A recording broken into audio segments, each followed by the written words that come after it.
It's another waitingfornextyear.com podcast.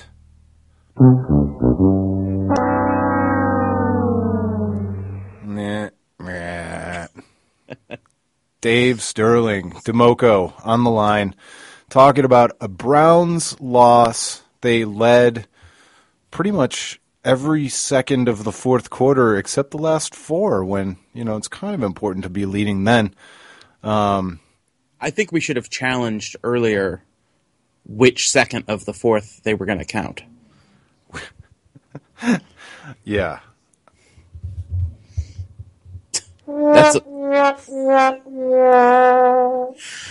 You are doing your drive time radio best for this episode. Well, and I explained to you before we went live that when I play these sound clips, I can't actually hear them in my own head. It's like when you talk on the phone, the sound that you actually project into the phone doesn't come back through the earpiece. For the same reason, I'm playing these sound effects and I can't really actually hear them. So it's kind of a loser way to go about things. Anyway, the Cleveland Browns were winning. They scored 3 touchdowns. Their defense won the turnover battle, I think. We have yet to turn the ball over this year. The Cleveland Browns did absolutely everything you needed to do to win a football game except actually win it. Yeah. And I'm not one of these old Browns, new Browns, same as the old Browns kind of guys, but holy crap, was this an old Browns kind of a game. I mean, watching it didn't feel that way. It kind of felt like it was a game that they pretty much won and then, lose it in the last second, which, I mean, I guess how much more old Browns can you get? It feels familiar even this year. But the thing that makes it somewhat new Browns is you have a vibrant passing game, a vibrant running game.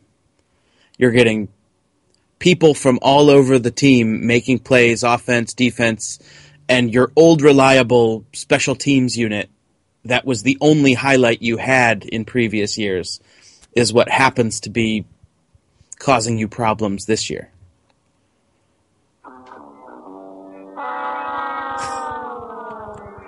Yeah, it's awful. It's awful, man. Now here's the worst part. So, for this week and pretty much all of next week, we're going to hear a whole lot of, see, I told you what they need to do. It doesn't matter. This team can't win games. They got to get Johnny Manziel in there. They got to give him his reps. There's no reason not to give him his reps. Brian Hoyer is kind of good enough, but he's never going to be great. He's just never going to be great. So go with the guy who could possibly be great. Johnny Manziel, I've been telling you for weeks, they should sit this Hoyer down now before it's too late. Blah, blah, blah, blah. That is the biggest problem with the 1 and 2 at the bye. And I'm not the type of guy who likes these sort of things, but we all knew that the first 3 games before the bye were going to be tough. Grabbing one of those games is pretty good, considering we have a nice meaty part of our schedule coming up right after the bye. So this really 1 and 2 isn't the end of the world. Nobody's given up on the season, but you're right. This 2 weeks is a lot of air to fill between now and the next time the Browns play in a game. And I'm looking, I don't do a very good impression, but I'm looking straight at Chuck Booms. I mean, let's be honest. I've given them lots of compliments because from a technicality standpoint, from a pure professional radio standpoint, those guys do a great radio show. I just happen to disagree with almost every opinion Chuck has about the Cleveland Browns during Brown season. And I also disagree with his choice of necklace that he wears on Tailgate 19. Dude has like 17 rings on his fingers. Yeah, I'm not sure about his fashion sense, but yeah. Come on. Are you sure about your own fashion sense? I'm not sure about mine. So I keep it minimal. There's nothing nothing stands out about my fashion sense, like a bitchin' necklace or. Well, you know what? There's a good point. It's not about having good fashion sense. I've frequently said that if I could just do what Louis C.K. does all the time, black shirt, jeans all the time, right, that I would never wear anything else. Yeah. The thing that I was thinking about a little bit today is you always hear, you got to learn how to win. You got to learn how to win. But I think we as fans need to learn how to lose a game and not start hitting the abandoned ship button. Oh, I got it. Blame the victim. It's our fault. Cool. No, it's not our fault, but I also don't think this is a horrible football team. No, I don't either. I actually don't. You think Peyton Manning and the Broncos fans are going, well, there you go. We couldn't beat the Seahawks. Let's pack it in for this year. No, they just lost a close game in overtime. Right. I don't know. I'm starting to get a little bit upset with some of the bashing that a guy like Joe Hayden's taking. I know it's looked tough. It's been tough to watch, but this team is built on leaving those guys on an island and getting to the damn quarterback. Yeah. They are not getting to the quarterback. No, Joe Flacco did not spend enough time on the ground today for me. Would they sack him once, and they got in his face once, and he threw the interception? That wasn't a sack because he did a Brandon Weeden shovel pass. Oh, yeah. Okay. But, yeah, so I don't think they actually sacked him at all. And, yeah, then that's, again, it's so weird and kind of proof why you can't listen to all the analysis before the season even starts. Before the year started, we said, okay, we're going to have a good defense, and we just need, if we can just get even slightly consistent play out of the offense, we'll be okay. And then the defense, especially the run defense, has just been like a sieve. Oh, you're right. 0 sacks. 0 sacks for the Browns. 3 QB hits. That's not good enough for a team that boasts about its front seven all the time. Right. And that's really, if you want to look at the one thing where the Browns lost the game, I mean, coming into the season, if you had this idea that the Browns offense was going to be successful, wouldn't 3 touchdowns in a game kind of usually do it? Oh yeah. And granted, they left 6 points on the table with the 2 field goals. That was really disappointing, not just because they missed field goals. I mean, that's disappointing, but both of those came after giant plays. You know, the Brian Hoyer bomb to Taylor Gabriel, that was the shorter one, the blocked one, and the 50-yarder. That's a gamble on that one. But he didn't miss it. It was bad execution. It was a bad snap. Yeah, you're right. And that was after the interception, I believe. Yeah, you got to take advantage of those things because in this game it came down to who's got it last. And unless you take advantage of one of those turnovers or that long bomb, yeah, you can't leave points on the field. Well, and look, this is not where the Browns lost the game, but because they did lose, you end up second-guessing a bunch of things. Number one, not going for it. I think they were at like the Ravens 45. Yeah, I was with you on that one. And they punted, and that's kind of 50-50. But it was, 4th and 1.5? And you've got these 2 running backs that the funniest tweet I read all day, and, we haven't seen Ben Tate really a lot, and I still think he's going to be good for us, but after a couple of Crowell runs, I saw a tweet today that just said, did we keep the receipt for Ben Tate? It's funny seeing this year versus years past. It seems it's 3rd and 1.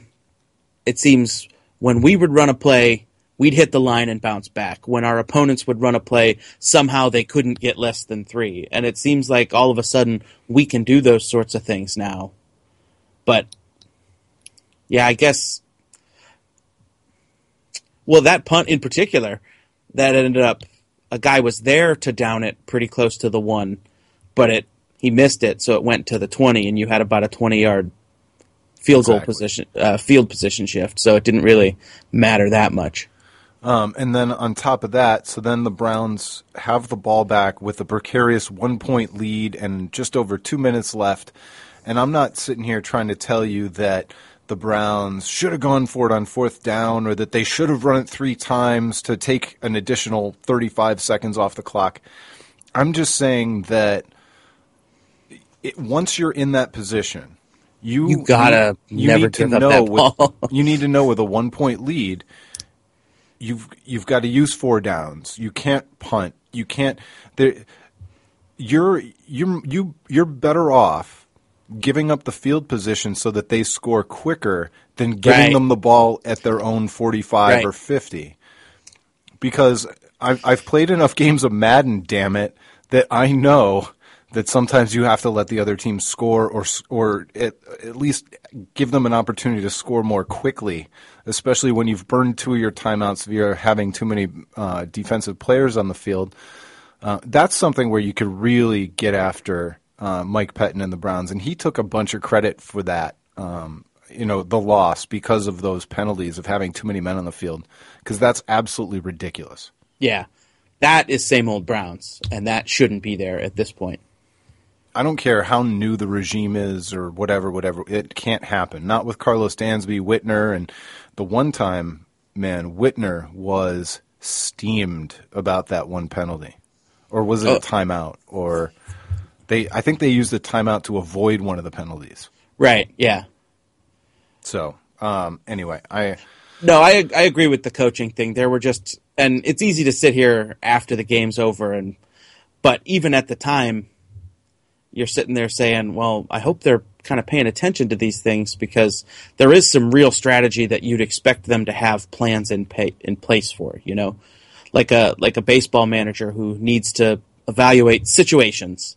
And what do I do in this situation?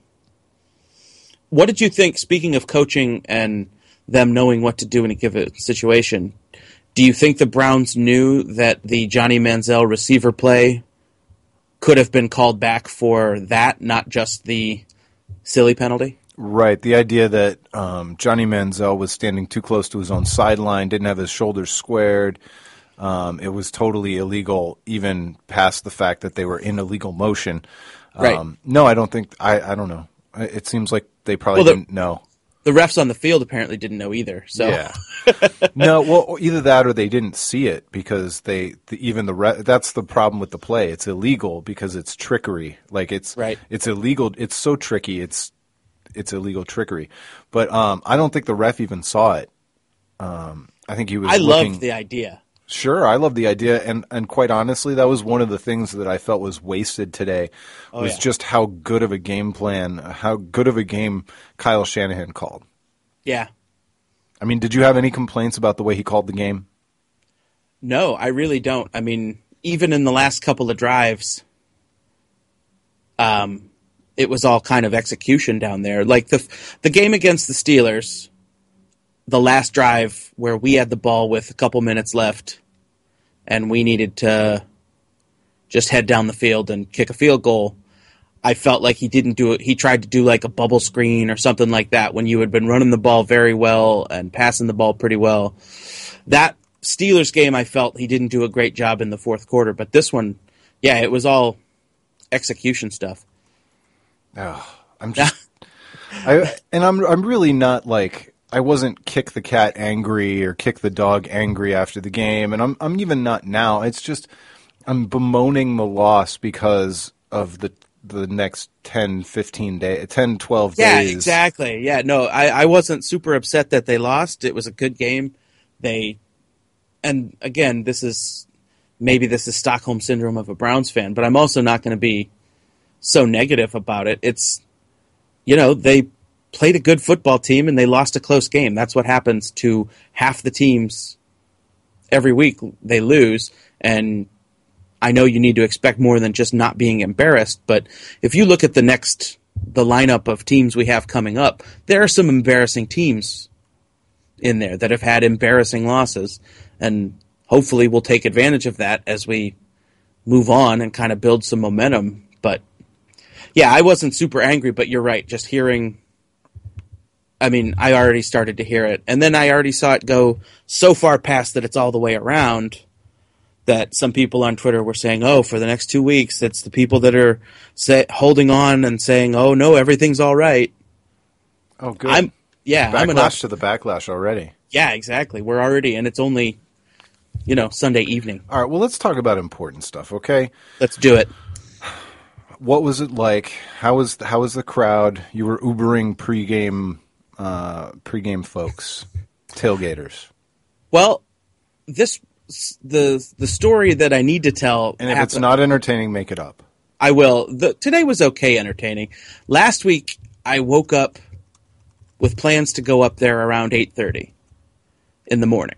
Right. And when I woke up to 4 texts from the Uber Cleveland people saying it's super busy already. Hurry up and get down here. And it was already in a surge situation, and it stayed in a surge situation. And remind everybody what a surge is. Surge means there are a lot of people requesting rides and not a lot of cars out, and then they multiply the rates.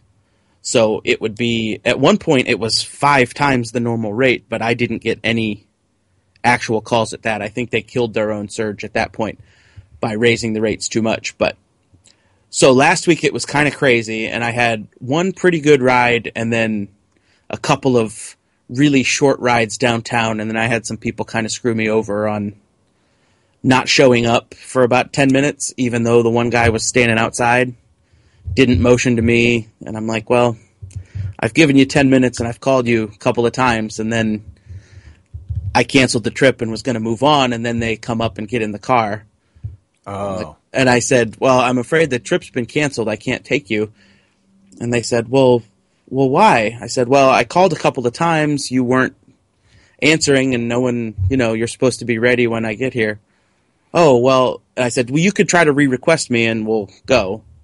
And so they did. And while that was happening, I got a couple of pings from like Parma, which with a 2-time surge would have been a pretty lucrative ride.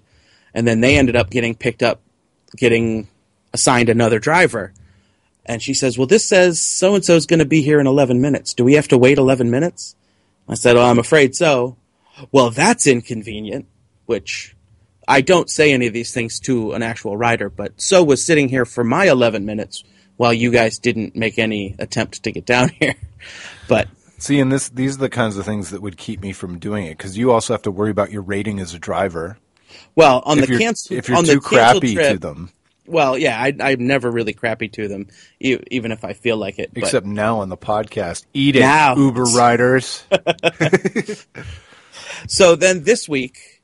Just kidding. Dave's Uber overlord. He loves you. Yeah, for the most part. But then this week, I think people saw all the reports of how busy it was last week, and I think every driver in the city came out this morning. So I got a fairly entertaining ride of 2 girls from Northfield who wanted to go down to the Browns game. They weren't really sure where they wanted to go, and so I suggested, East 9th and Lakeside, and the one called their boyfriend, and the boyfriend said, that's perfect. And they wanted to stop at McDonald's, which perfectly within the rules. And so we stop at McDonald's, and... Is it really perfectly within the rules? Yeah. I didn't know if you're being facetious. No, I get paid for time, too, if we're not going anywhere. So I don't mind. You want to stop and go inside and eat at McDonald's if you want. I don't care if I'm on the clock. So, so they get to McDonald's, and they don't know what they want, and they said, oh, well, can you make this 2 separate orders? I need to pay with a card. Okay, so that's a little bit of a hassle. And then the one girl orders a sausage McMuffin, which is $1. And then the other girl orders one thing that's $3. So there's one girl who pays with a single and another girl who pays for a $3 sandwich with her card. And I'm like, you couldn't have just bought her $1 sandwich and put it all up? But,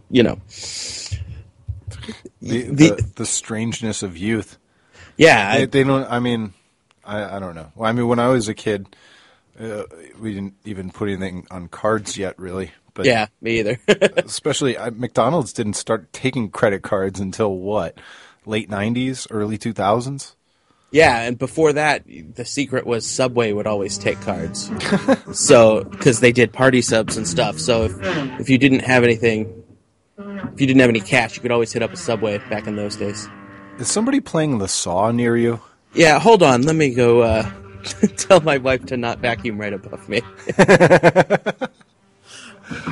Hold on one moment. So we're talking about the the Uber situation because Dave was driving people around today before the Browns game. This is one of my favorite parts of the check-in every week, especially after the Browns lose, because at least this is going to be entertaining. And, of course, now he went upstairs to tell his wife to stop vacuuming over his head, which, professional studio broadcasting. That's what it's all about. And we're back. Was she upset that you told her to stop vacuuming? Kind of, yeah, but it's all right. I said that I would finish the vacuuming when I was done with this. Man, it's all worth it because of how much I pay you. Exactly. All right, so anyway. Yeah, what were we talking about? I don't remember now.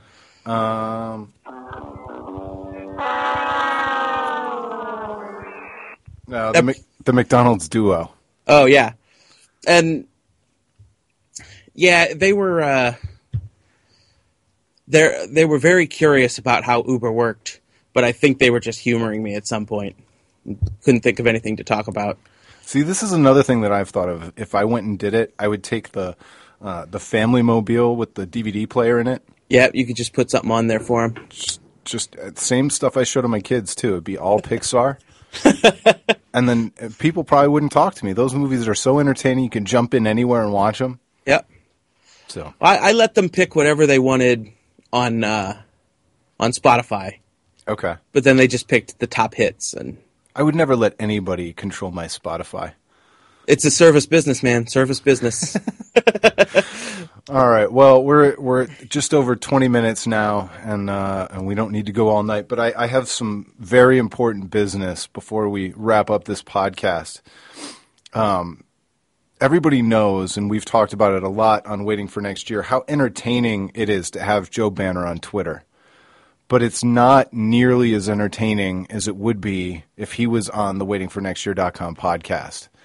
And there's really only one show in Cleveland that can handle an ego the size of Joe Banner with the delicate care that it needs to be handled and make a useful interview out of Joe Banner. And so it's right now and pretty much once a week for the next X number of weeks until I get either a restraining order or a yes, I will be beckoning, calling, asking for Joe Banner to come on this podcast so that we can talk about his career with the Browns and his opinion about what's going on now, and what kind of bathtub toys he likes. I don't care. We'll talk about everything. Sounds like a good interview to me. The way I see it, he can't afford not to. Well, what does he have to lose at this point? I don't know. You keep my massive ego in check. He certainly doesn't fear me. I mean, let's be serious. Joe Banner doesn't fear anybody from an intellectual standpoint. Now, has he been verified on Twitter? No, but he set up a Sirius XM interview. Okay, he mentioned it there, and then he called into a national NFL Sirius show. Okay, so that was good enough for me. That's fine. And yeah. Plus, doesn't it look legit? Oh, you know what? At this point, if someone's faking it, they're doing such a good job. Let them keep on faking it. But they're doing so without any humor whatsoever. I know. It really is an insightful thing, and unfortunately, it's like interesting and insightful, like an autopsy show, because you're seeing all the inside stuff of the remains of a team that no longer exist. But well, 8 minutes ago, Joe Banner tweeted, "I know it doesn't come naturally, but if Browns fans can stay optimistic, the schedule after the bye is great. Let's be positive." Now, is he calling himself a Browns fan? Because he said let's. I believe that's what he just did. Wonder how the relationship is between he and Jimmy Haslam. That's just another question that you could ask him if he came onto the waitingfornextyear.com podcast. Well, he should. And so I rarely ask anybody to tweet at anybody or do anything on my behalf. And certainly I'm hoping that I can avoid some of you jackasses who would tweet nasty things at him. But we really need to make him aware of this podcast, let him know that the opportunity to come on is there and that he should do it. And so if you see me tweet at Joe Banner once a week about how he should come on the podcast, just join me. Give it know what? That's a great idea, Joe. You should go on that podcast. And maybe through the power of my tens of listeners, we can make that happen. Yeah, and also if he has a favorite sports movie that isn't Draft Day, because we've already covered that one. Can you just get in line and maybe not gank in on my my guest here? We'll shuffle him back and forth after you get him. Oh man. All right. Well, I think that's about it. Maybe we'll talk about something totally unrelated to the Browns next week. We'll do it again, but it'll be the bye week, and I know you had some things, especially with all the NFL garbage that's been going on. The Cavs have their media day. Maybe we can spread our wings beyond the Cleveland Browns next week. That sounds good to me. It'll be good for everybody. All right. Well, thanks so much for listening. It's been the waitingfornextyear.com podcast. He is Dave Sterling, Democo on Twitter, and I'm Craig Lyndall, WFNY Craig. And until next time, tell a friend and talk to Joe Banner. We'll talk to you next time. Joe Banner, everybody. Waiting for next year.